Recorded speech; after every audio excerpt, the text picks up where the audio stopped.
Los carbohidratos, también llamados hidratos de carbono, glúcidos o azúcares, están conformados por largas cadenas de carbono, hidrógeno y oxígeno. Son de vital importancia ya que son la principal fuente de energía para todos los seres vivos, o la gran mayoría. También es muy vital para el funcionamiento del metabolismo de estos mismos. Se encuentran principalmente en alimentos tales como papa, maíz, frutas, pan, arroz, entre muchos más. La clasificación de los carbohidratos se basa en los monosacáridos, disacáridos y polisacáridos. Los monosacáridos son aquellos que tienen un mol de azúcar. Están conformados de 3 a 10 carbonos, donde los más importantes son los que tienen 5 y 6 carbonos. Un ejemplo de los que tienen 5 carbonos son la ribosa y la desoxibosa, que están presentes en los ácidos nucleicos, como lo que es el ADN y el ARN. Y de 6 carbonos podemos encontrar la fructosa, la galactosa y la glucosa. Los disacáridos. Esta es la unión de dos monosacáridos mediante un enlace llamado enlace glucosídico. Dos ejemplos pueden ser la sacarosa, conocida como la azúcar de caña, que es la unión de la glucosa y la fructosa, y la otra es la lactosa, conocida como azúcar de leche, mediante la unión de la galactosa con la glucosa. Los monosacáridos y los polisacáridos son muy conocidos por ser azúcares simples o carbohidratos simples, por ser muy solubles en agua, por ser cristalinos, su color se torna casi siempre a blanco, tienen un sabor dulce y son sólidos. Los polisacáridos son la unión de una gran cantidad de azúcares simples, ya sea de forma lineal o ramificada. Un gran ejemplo de estos es el glucógeno, la celulosa, el almidón y la quitina. Algunas características de los polisacáridos es que son azúcares o carbohidratos complejos, son insolubles en agua en su gran mayoría, no tienen sabor dulce, mantienen su aspecto sólido y pueden ser cristalinos. Algunas de las funciones de los carbohidratos son: es la principal fuente de energía de los seres vivos. En los monosacáridos son utilizados la glucosa y la fructosa. Son muy importantes ya que están presentes en los ácidos nucleicos como el ADN y el ARN, como ya lo había dicho. El almidón en plantas y el glucógeno en animales son utilizados para almacenar energía en estos mismos. Las celulosas están en las partes duras de las plantas que sirven como soporte para estas mismas. Y la quitina forma parte del exoesqueleto de los artrópodos y de las paredes celulares de los hongos.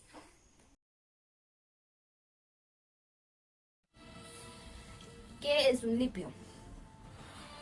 Los lípidos son conjuntos de moléculas orgánicas constituidas primordialmente por átomos de carbono, hidrógeno y oxígeno.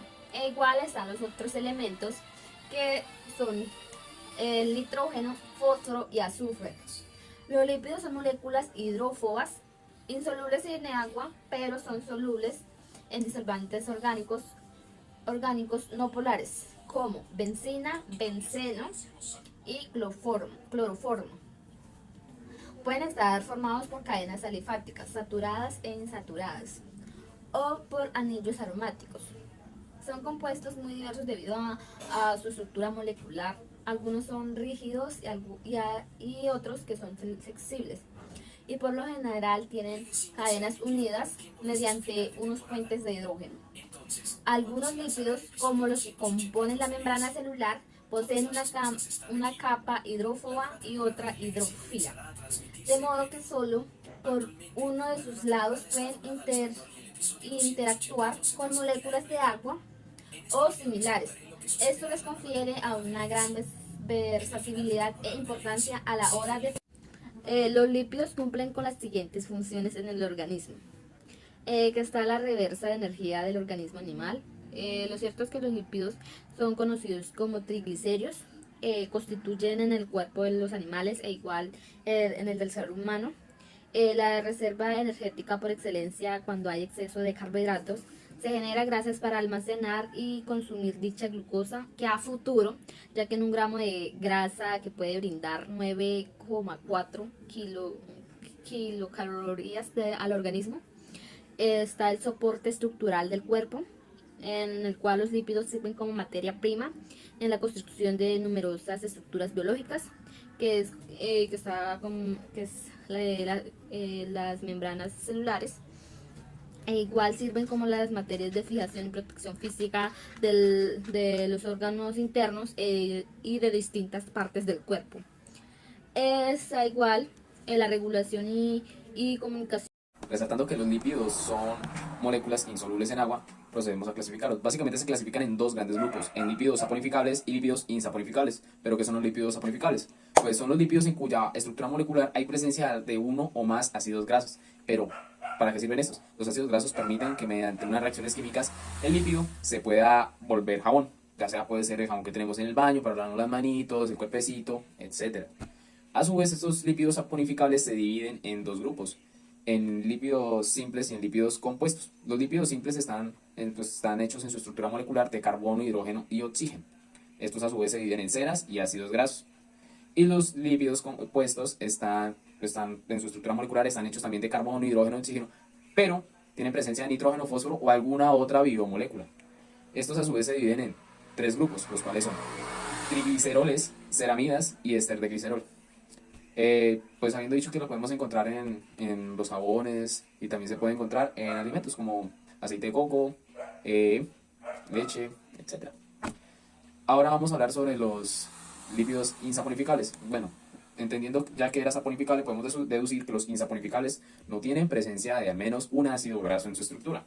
Tienen ausencia, entonces no se pueden saponificar. Estos se dividen en dos grupitos, terpenos y esteroides. Y estos lípidos los podemos encontrar principalmente en carnes rojas y en carnes blancas. Ahora vamos a hablar sobre básicamente las subdivisiones de los lípidos saponificables, en los cuales encontramos la cera. La cera es un éster de ácidos grasos. ¿Qué significa esto? Que básicamente es un compuesto hecho entre un ácido graso y un alcohol. Pues estos tienen una cadena larga y por decirlo así como reacción química nos muestra que el ácido graso más el alcohol da como pues resultado una cera y una molécula de agua. Cabe destacar que estas ceras son impermeables, son insolubles y a temperaturas bajas son duras y a temperaturas altas son blanditas hasta llegar a derretirse. Como su mismo nombre lo dice, pues lo podemos encontrar por lo menos en las velas que hay en las cocinas, en la cera que produce el oído y en la cera que pues proviene de cualquier tipo de animal. Ahora vamos a hablar sobre los ácidos grasos. Los ácidos grasos tienen un grupo funcional carboxílico, o sea, carbono, oxígeno, oxígeno, nitrógeno. Tienen, por decirlo así, un extremo hidrófobo, o sea, no es, por decirlo así, como soluble en agua, y otro polo, pues, como hidrófilo, o sea, tiene relación con el agua. Los ácidos grasos se dividen en saturados e insaturados. Básicamente los saturados son los que tienen enlaces simples en toda su estructura molecular. No cambia nada, se encuentran mantequillas, embutidos, carne, queso, y algunos ejemplos son el ácido butírico, que está presente en la mantequilla, y ácido palmírico, que está presente pues, en el aceite de palma. Los insaturados pues tienen presencia de uno o más enlaces dobles en su estructura molecular, ¿cierto? A temperatura ambiente generalmente son líquidos, y algunos ejemplos de estos serían pues de estos. Ahora, ¿qué son los trigliceroles? Pues los trigliceroles básicamente es como una molécula que está compuesta de glicerol y tres ácidos grasos. Puede ser dos ácidos grasos saturados y un ácido graso insaturado que se llamaría polisaturado, que tendría dos ácidos saturados, o puede ser todos pueden ser insaturados, que sería pues un triglicero saturado, etc. Y básicamente la función de estos es servir de reserva de lípidos para pues, el organismo. Los fosfolípidos son pues, básicamente una molécula de glicerol con dos moléculas de ácidos grasos. Su base estructural básicamente es la ceramida. El esteroide básicamente está conformado por 4 anillos carbonatados. Y pues básicamente se le puede dar casi cualquier grupo funcional. Entonces pues puede cumplir diferentes funciones en el organismo dependiendo del grupo funcional que se le dé. Prostaglandinas. Se enlazan con variedad de receptores de las transmembranas celulares. Tiene varias funciones como tal. Construcción o dilatación de las células musculares lisas del tejido vascular. Agregación o desagregación de las plaquetas. Regulan el movimiento del calcio. Eso en los hombres. En las mujeres cambia. En las mujeres, contracción de la musculatura lisa y son liberadas en el periodo.